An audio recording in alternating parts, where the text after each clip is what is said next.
A federal judge has dismissed the felony convictions of 5 retired Navy officers involved in one of the biggest corruption cases in history of the United States military. Citing prosecutorial errors, the judge made the ruling on Tuesday at the request of the government. The officers previously pleaded guilty to accepting bribes from a Malaysian contractor, Leonard Francis, nicknamed Fat Leonard, who is currently awaiting sentencing for defrauding the military out of more than $35 million. Joining us now is investigative reporter for The Washington Post, Craig Whitlock. He has been covering this case for years and is the author of the new book titled Fat Leonard: How One Man Bribed, Bilked and Seduced the U.S. Navy. Craig, thanks very much for coming in. He was described as the world's greatest con man ever. What did Fat Leonard actually do? So Leonard Francis is from Malaysia in Southeast Asia, and he built up from scratch, really, a business that serviced U.S. Navy ships whenever they visited ports in Southeast Asia. So if they needed fuel, food, fresh water, tugboats, you name it, he was the Walmart, as he described it, for the U.S. Navy in hundreds of port visits a year. But how was he actually taking the bribes then? Well, he was giving the bribes, and he was doing this to get U.S. Navy personnel to look the other way so he could grossly overcharge the Navy for all his services. And his bribes ran the gamut. He provided extravagant meals at Michelin-starred restaurants. He provided thousands of dollars in cash if he needed to. And most famously, he provided lots and lots of prostitutes. And even concert tickets. We were hearing about them earlier.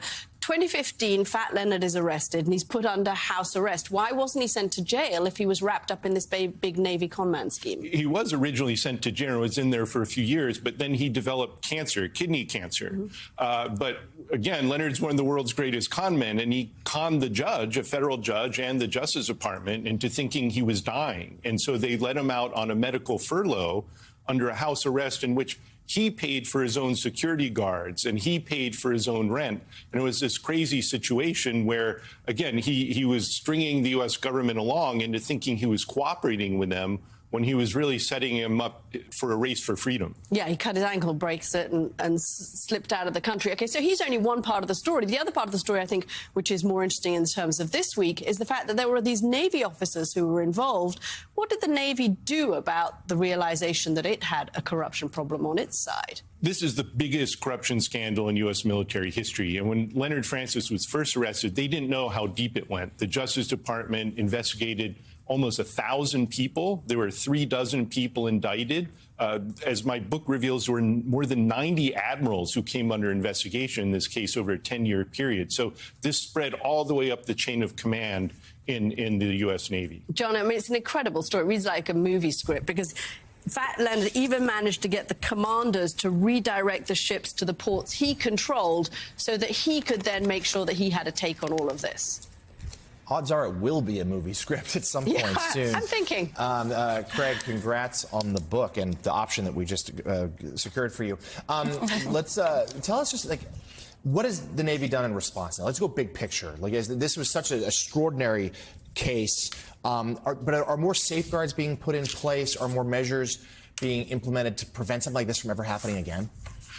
There are, but at the same time, there were plenty of measures in place to prevent Leonard Francis from doing this. There were all sorts of checks and cross-checks with contracting and people paying the bills from the Navy. But Leonard, again, he was a really cunning criminal, and he knew exactly who he had to buy off, precisely where in the Navy bureaucracy, and he cultivated moles who were embedded throughout from the Pentagon to the Pacific Command in Hawaii to Japan. He had moles in the Navy everywhere who would feed him information and rig contracts for him. So you can have all the procedures and processes in place you want, but Leonard really easily circumvented all of that. Craig, I'm very excited for this book because the Fat Leonard scandal just keeps on giving. It's really just so insane that it all went down the way it did. Can you talk about what kind of justice was reached at the end of the day for the naval officers who were involved? And were lower level officers punished more so than at the top levels? No question. And in the military, there is a saying. It's called different spanks for different ranks. And that means that the enlisted sailors usually get the hammer dropped on them, and senior officers like admirals almost always skate away if they get caught doing the same thing. And in this case, there's no question that's what happened. As I mentioned, more than 90 admirals were investigated. Only one spent any time in prison.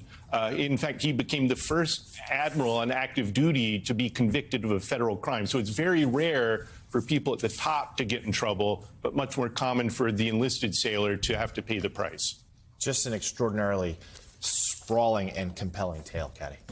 Yeah, and clearly went right to the very top, although not much retribution for those at the very top. The new book is titled Fat Leonard, How One Man Bribed, Bilked and Seduced the U.S. Navy. Investigative reporter for The Washington Post, Craig Whitlock. Thank you very much for coming in, Craig. Good luck. And good luck on the movie rights. We'll be rooting for you.